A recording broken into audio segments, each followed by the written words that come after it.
Hello class 12th students, this is date 28th of May 2020, class 12th physics lecture number 27। ठीक है, तो Gauss theorem हो गया था पिछले दिनों। अब हम लोग न्यूमेरिकल्स करेंगे गॉस थ्योरम का।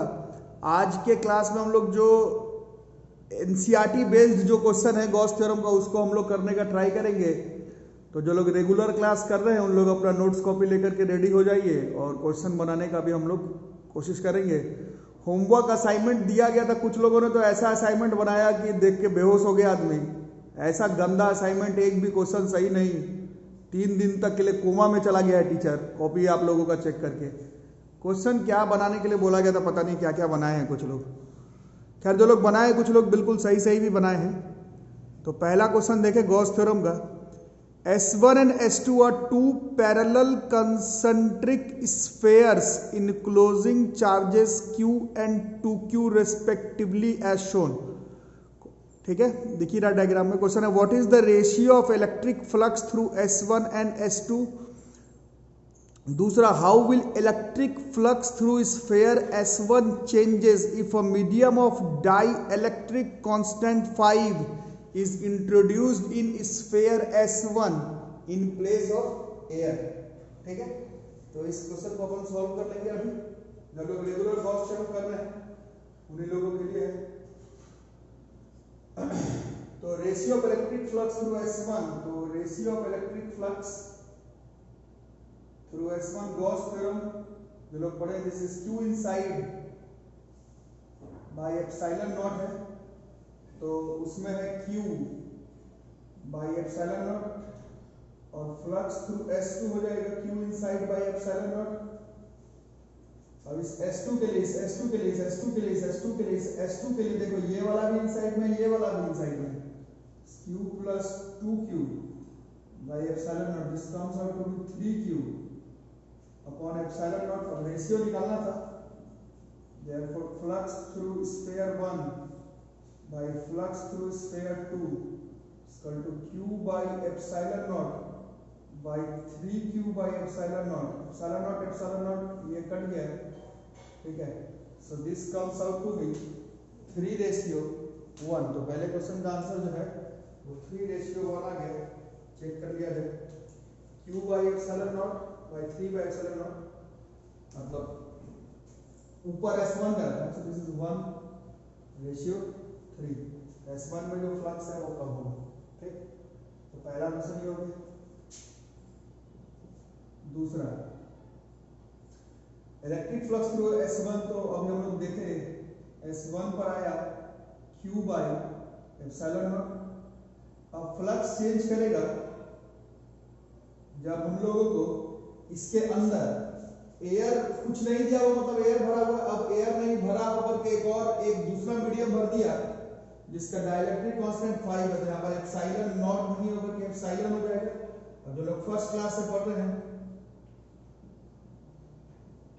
ये डाइलेक्ट्रिक कांस्टेंट बराबर याद होगा एप्सिलॉन बाय एप्सिलॉन नॉट। तो एप्सिलॉन के जगह पर हम लोग लिख देते हैं k times of epsilon not. तो q बाय एप्सिलॉन नॉट, ये k का वैल्यू 1 मतलब ये k का वैल्यू 5 हो गया और Q बाई एप्सिलॉन नॉट पहला वाला फ्लक्स था। तो जो नया वाला फ्लक्स आया वो पहले वाले फ्लक्स से 5 टाइम जो है वो डिक्रीज कर गया। ये पहला क्वेश्चन है गॉस थ्योरम का। इलेक्ट्रिक फ्लक्स का 2-3 क्वेश्चन हो चुका है। गॉस थ्योरम का पहला सवाल ये था। Question number 2, the flux of the electrostatic field through the closed spherical surface S dash is found to be 4 times that through the closed surface S। Find the magnitude of charge capital Q। given Q1 की value है 1 microcoulomb, Q2 है -2 microcoulomb, Q3 है 9.8 microcoulomb और आपको Q की value जो है वो निकालनी है। ठीक है, थोड़ा फॉन्ट छोटा हो गया, आपको मैनेज करिएगा।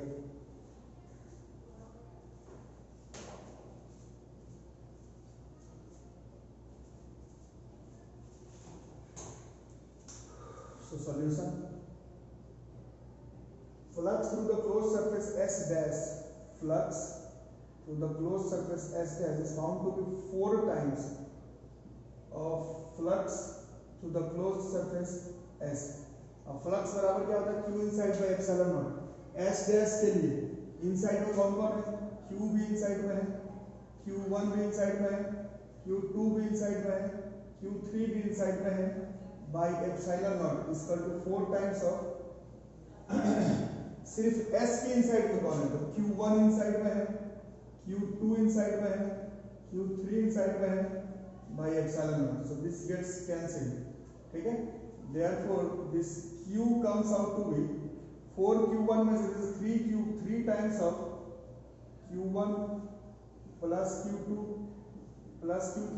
This Q comes out to be 3 times of Q1 was 1 microcoulomb, last में लगा लेंगे, this is -2 plus 9.8, तो 1 में से 2 गया is -1,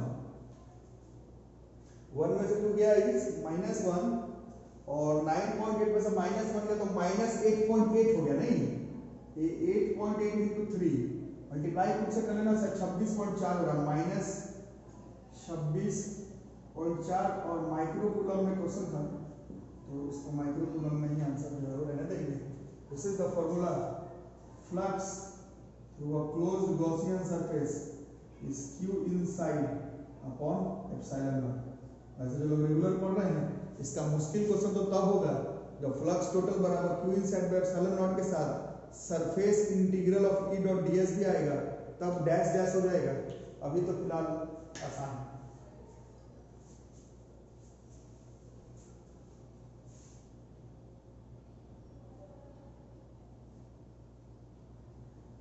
तो ये है अभी तक, मतलब this is a very important and interesting question of Gauss theorem. Question देखो क्या कह रहा है, point charge of +10 microcoulomb is at a distance of 5 centimetre directly above the centre of a square of side 4 centimetre as shown. Square का side 4 centimetre है, एक minute, कुछ questions में साइड 10 सेंटीमीटर है, सॉरी साइड 10 सेंटीमीटर है as shown. What is the magnitude of the electric flux through the square? यही charge है Q, ठीक है, ये एक स्क्वायर है, इसके ऊपर रखा हुआ है, इसके ऊपर, समझ में आ रहा है, जैसे ये स्क्वायर है तो इसके ऊपर रखा हुआ है ना, जैसे ये स्क्वायर सरफेस है, ये स्क्वायर है, इसके ऊपर है सर, ये अगर स्क्वायर है सिर्फ इसके ऊपर वाला स्क्वायर है तो इसके ऊपर, क्वेश्चन में जो बुक नहीं, इसके ऊपर वाला जो सरफेस है स्क्वायर, इसके ठीक ऊपर, ऐसे स्क्वायर सरफेस है, ये स्क्वायर सरफेस इसके ठीक ऊपर, ये स्क्वायर सरफेस इसके ठीक ऊपर, ये स्क्वायर सरफेस इसके ठीक ऊपर एक चार्ज रखा हुआ है बीचों बीच में। But what is the magnitude of the electric flux through the square?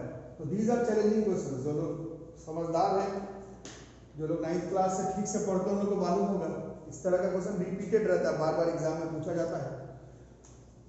तो सबसे पहला कॉन्सेप्ट तो इसमें ये इन्वॉल्व है कि Gauss theorem through the square लगाना है, flux through the square, and square is not a closed surface, इसके ये बाहर है, इसके ये बाहर है, इसके ये बाहर है, इसके ये बाहर है, इसके ये बाहर है, ठीक है। तो हम लोगों को ऐसे क्वेश्चंस में ही फ्लक्स बराबर Q inside of Gaussian surface, तो हम लोगों को ऐसे क्वेश्चन में खुद से ही गॉसियन सरफेस बनाना पड़ेगा। खुद से सोचो, ये स्क्वायर है, ये स्क्वायर के ऊपर ऐसा चार्ज है, तो ये स्क्वायर के साइड में भी हो सकता था, जिसके ऊपर ये Q है, इधर भी हो सकता था, ऊपर से भी हो सकता था। 3 डायमेंशनली अगर सोचोगे तो ये एक्चुअली में ये क्यूब बन जाता है।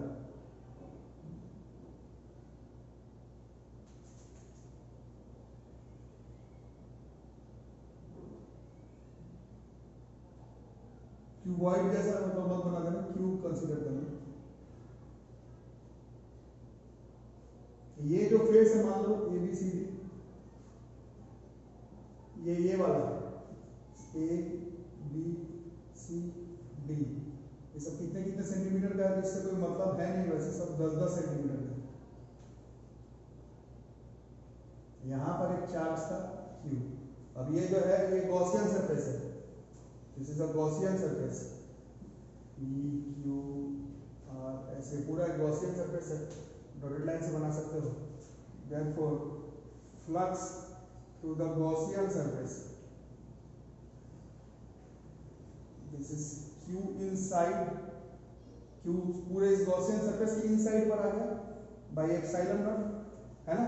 अब इस गॉसियन सरफेस के अंदर स्क्वायर कितना है, 6 है, तो 6 और flux flux flux flux flux electric flux electric flux electric flux is a scalar quantity, electric flux is a scalar quantity, electric flux is a scalar quantity, electric flux is a scalar quantity, electric flux is a scalar quantity. ये जो आया है Q inside bye epsilon not, ये 6 square, 6 तरफ से square consider करोगे तब आया, तो एक एक square surface through the square surface से पूछा था। Therefore flux through 1 square face, तो 6 स्क्वायर फेस का मिलाकर कितना आ रहा है, तो एक एक फेस से Q by 6 times of epsilon not. Q का जो वैल्यू था वो आप प्लेस कर देंगे 10 into 10 की power -6 by 6 epsilon not. Calculation घर पे कर लेना, कैलकुलेशन इंपॉर्टेंट नहीं है, इंपॉर्टेंट ये है कि Q inside by epsilon not का 6 टाइम्स एक एक स्क्वायर फेस का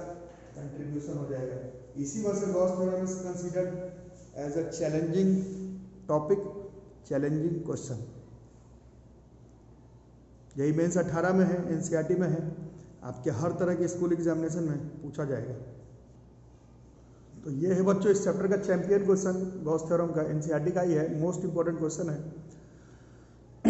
सब तरह के एग्जाम में, Mains, advance, NEET, school examination सब में पहले पूछा जा चुका है, ठीक है। Electric field components in the फलाना figure are EX, electric field का X कंपोनेंट ही है, मतलब इस पूरे क्वेश्चन में इलेक्ट्रिक फील्ड सिर्फ X एक्सिस के तरफ ही फ्लो कर रहा है, ये क्वेश्चन में गिवन है। Equal to alpha square root of X, EY 0 है, EZ 0 है, इन विच अल्फा का वैल्यू दिया हुआ 800 न्यूटन पर coulomb square root metre. Calculate the flux through the cube, net charge within the cube, assume A बराबर 0.1 metre. This is the most important question. जो लोग मेरे पास पढ़ रहे हैं पहले से देखे हैं, सभी मोस्ट इंपॉर्टेंट है। कुछ क्वेश्चंस का इंपॉर्टेंस थोड़ा ज़्यादा हो जाता है बाकी क्वेश्चंस के कंपैरिजन में, तो ये अभी हम लोगों को सॉल्व करना पड़ेगा, है ना। एनसीईआरटी बुक का ही क्वेश्चन। ये डायग्राम है, डायग्राम को पहले सेटअप कर देते हैं। एक तो क्लियर कट हिंट है कि क्वेश्चन में लिखा हुआ इलेक्ट्रिक फील्ड सिर्फ X कंपोनेंट की तरफ ही जा रहा है, तो इस फेस को, इस फेस का, इस फेस का, इस फेस का जो एरिया वेक्टर होगा, एरिया वेक्टर ऐसे ऊपर की तरफ एरिया वेक्टर, ठीक है, ये ऊपर की तरफ है। और पूरे क्वेश्चन में इलेक्ट्रिक फील्ड इंटेंसिटी जो है वो क्वेश्चन में लिखा हुआ है कि X एक्सिस की तरफ चल रहा है, तो यहाँ पर 90 डिग्री है, और फ्लक्स बराबर हम लोग ने पढ़ा था E.A है, cos 90 पर 0, तो इस फेस का कंट्रीब्यूशन फ्लक्स में नहीं होगा। उसी तरह से इस फेस का, लोअर फेस का फ्लक्स में कंट्रीब्यूशन नहीं होगा, इन दोनों फेस का फ्लक्स में कंट्रीब्यूशन नहीं। इस फेस का नाम राइट फेस R ले लेते हैं, लेंथ A दिया हुआ है, ठीक है, और इस फेस का नाम लेफ्ट फेस। अब राइट फेस के लिए देखो, इसका एरिया वेक्टर किस तरफ होता है, इसका एरिया वेक्टर ऐसे सामने की तरफ होता है, एरिया वेक्टर ऐसे सामने की तरफ होता है ना, एरिया वेक्टर सामने की तरफ, और एरिया वेक्टर सामने की तरफ, और इलेक्ट्रिक फील्ड इंटेंसिटी इस क्वेश्चन में लिखा हुआ सामने की तरफ, इस पूरे क्वेश्चन में लिखा हुआ इलेक्ट्रिक फील्ड इंटेंसिटी इस तरफ, ठीक है। तो इस फेस के लिए ठीक है, इस लेफ्ट फेस का, इस फेस का एरिया वेक्टर इस तरफ होगा, और पूरे क्वेश्चन में लिखा हुआ है कि इलेक्ट्रिक फील्ड इंटेंसिटी इस तरफ है, X एक्सिस की तरफ। क्वेश्चन में लिखा हुआ है इलेक्ट्रिक फील्ड इंटेंसिटी सिर्फ X एक्सिस की तरफ पॉजिटिव वैल्यू पर, तो इसमें एरिया वेक्टर और E वेक्टर ऑपोजिट डायरेक्शन में है। इस फेस का एरिया वेक्टर और E वेक्टर दोनों इस डायरेक्शन में है। अपर फेस का कोई कंट्रीब्यूशन नहीं, डाउन फेस का फ्लक्स में कोई कंट्रीब्यूशन नहीं, तो सिर्फ हम लोगों को फ्लक्स जो है वो राइट फेस और लेफ्ट फेस का ही निकालना होगा, ठीक है। तो फॉर राइट फेस, बड़ा टफ क्वेश्चन है। राइट फेस के लिए जो इसका E है, दिस इज अल्फा, और ये राइट फेस है, इसके लिए X कितना हो गया, X, इस राइट फेस के लिए X देखो, ओरिजिन से जो दूरी देख रहे हो, यहाँ से यहाँ A है और ये भी A है, तो दिस x इज 2a का पावर 1/2। यार बच्चों समझो, राइट फेस के लिए अल्फा x जो है वो ओरिजिन से उस फेस का दूरी है। राइट फेस इधर है, ये a दूरी और ये a दूरी मिलाकर के 2a दूरी होगी, ठीक है।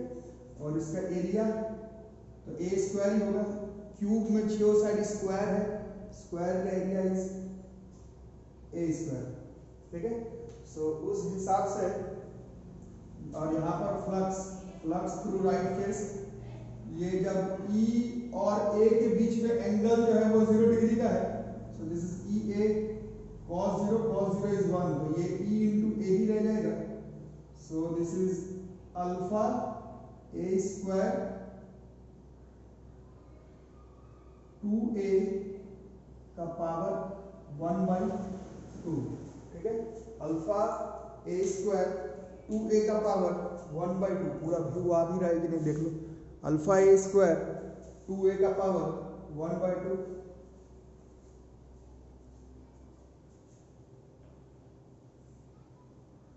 आ रहा है बच्चों?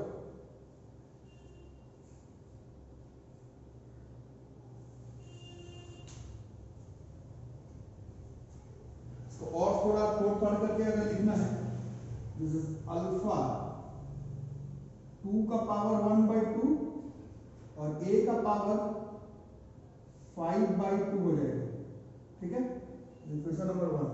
अब for left face,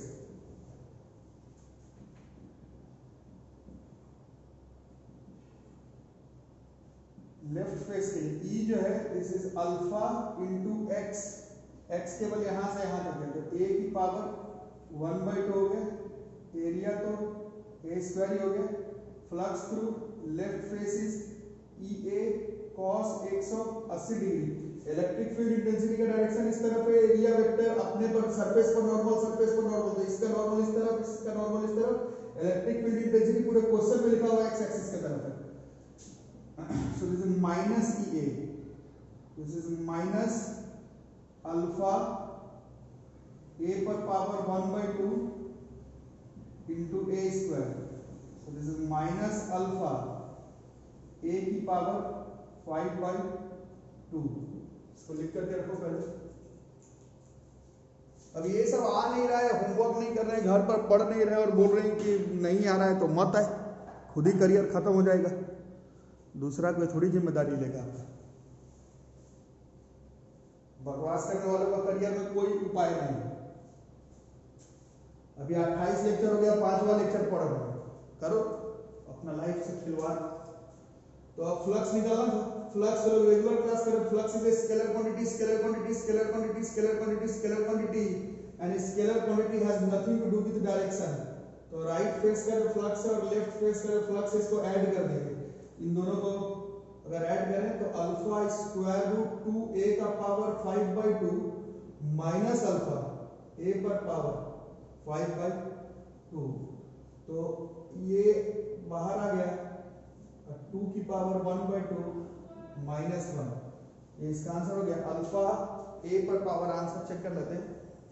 so this is alpha A पर पावर 5/2, 2 पर पावर 1/2 का मतलब 2 पर पावर 1/2 का मतलब स्क्वायर रूट 2 माइनस 1, ठीक है। सबका वैल्यू खुद से प्लेस कर देना। अल्फा इज गिवन, अल्फा का वैल्यू गिवन है, ए का वैल्यू गिवन है, रूट 2 मालूम है, एनसीईआरटी का क्वेश्चन है, डेटा खुद से मैच कर लेना। यही तुम्हारा फ्लक्स का आंसर हो गया, ठीक है, पहला पार्ट का। और दूसरा नेट चार्ज निकालना है, तो अब लगाएंगे गॉस थ्योरम। फ्लक्स टोटल बराबर q inside by epsilon naught, तो q inside is flux total into epsilon naught, तो flux total was alpha A पर power 5/2 into root 2 minus 1 into epsilon naught। यही बोला जाता है गॉस थ्योरम। सबसे कठिन टॉपिक क्लास 12 मैथ्स का, क्लास 12 फिजिक्स का गॉस थ्योरम को कंसीडर किया जाता है। कैलकुलेशन खुद से कर लोगे, क्वेश्चन इस तरह से सॉल्व होगा।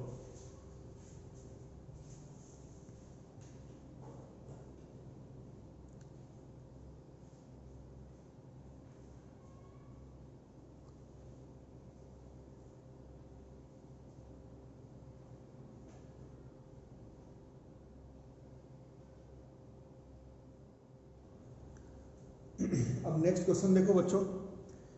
अच्छा ये देखो, ये जो क्वेश्चन है, ये क्वेश्चन भी एनसीईआरटी बुक का। लैंग्वेज थोड़ा बहुत बड़ा सा एनसीईआरटी बुक में आप लोग जो प्रैक्टिस जो लोग करते हैं, जो लोग फाकी मारते हैं उन लोगों को बात नहीं कर रहे, जो लोग प्रैक्टिस करते हैं, इस क्वेश्चन का लैंग्वेज एनसीईआरटी बुक में बहुत बड़ा है। शॉर्टकट में मैंने क्वेश्चन अपने हिसाब से लिख दिया है, क्योंकि एक पेज भर जाता पूरा क्वेश्चन लिखने के। एनसीईआरटी में क्वेश्चन आप मैच कर लेंगे, मीनिंग यही है क्वेश्चन का, बट लैंग्वेज थोड़ा बड़ा दिया हो तो आप लोग एक बार बुक से मैच कर लेंगे।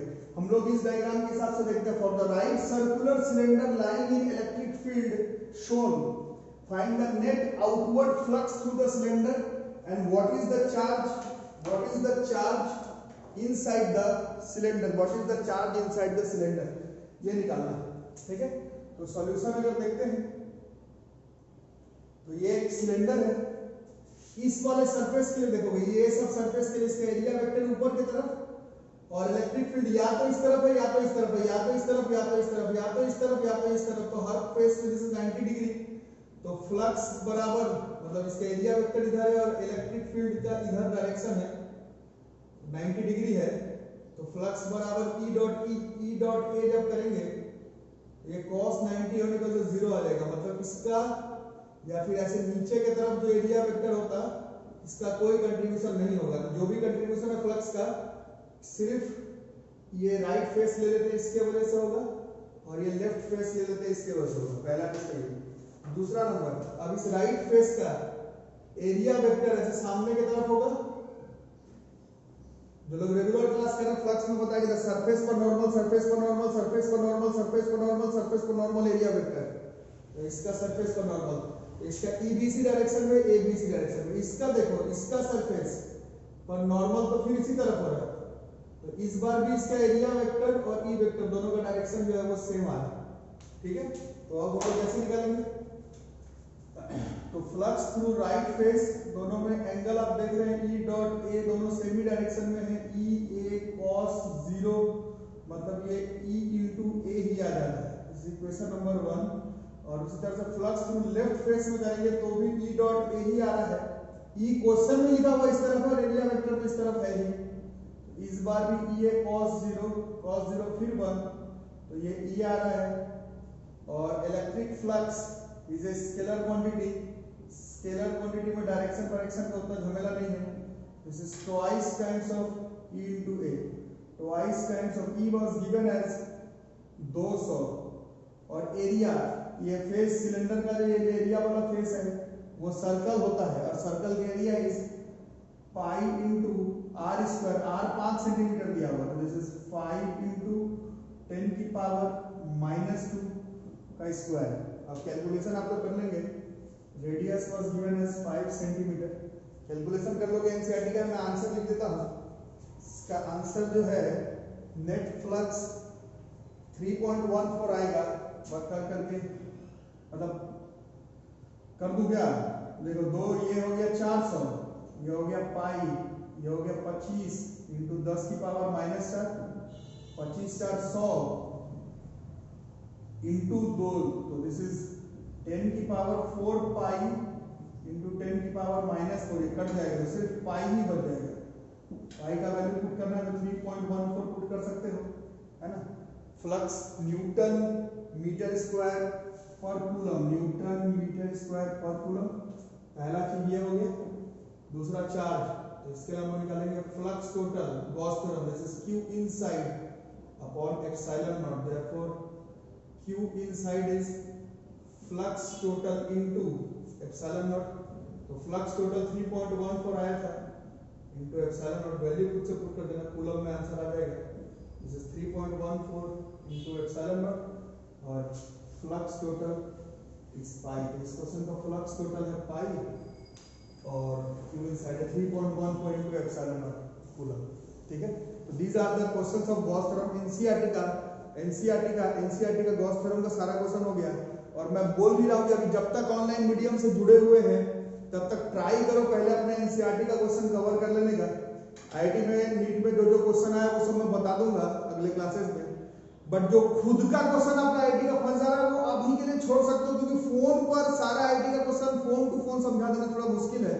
तो अभी आप लोग कोशिश करेंगे एनसीईआरटी, ये जो एनसीईआरटी का क्वेश्चन है गॉस थ्योरम का, यही सब मेंस एडवांस नीट के एग्जामिनेशन के लिए इंपॉर्टेंट क्वेश्चन है। इसको अच्छे से कर लोगे। एनसीईआरटी बुक में गॉस थ्योरम पर सिर्फ यही क्वेश्चन दिया हुआ है, ये सब बता दिया गया है। जो लोग ऑनलाइन पेमेंट कर रहे हैं बच्चों, पेमेंट करने के बाद स्क्रीनशॉट भेजना, मेरे व्हाट्सएप नंबर पर ना भेजें। और जो लोग ऑनलाइन मीडियम से जुड़े हुए चैनल को एंजॉय कर रहे हैं, सारा नोट्स बन रहा है, तो भास्कर क्लासेस को सब्सक्राइब करके रखो और फ्रेंड्स को शेयर कर दो और नोटिफिकेशन बेल आइकन दबा करके रखो। ठीक है, थैंक यू।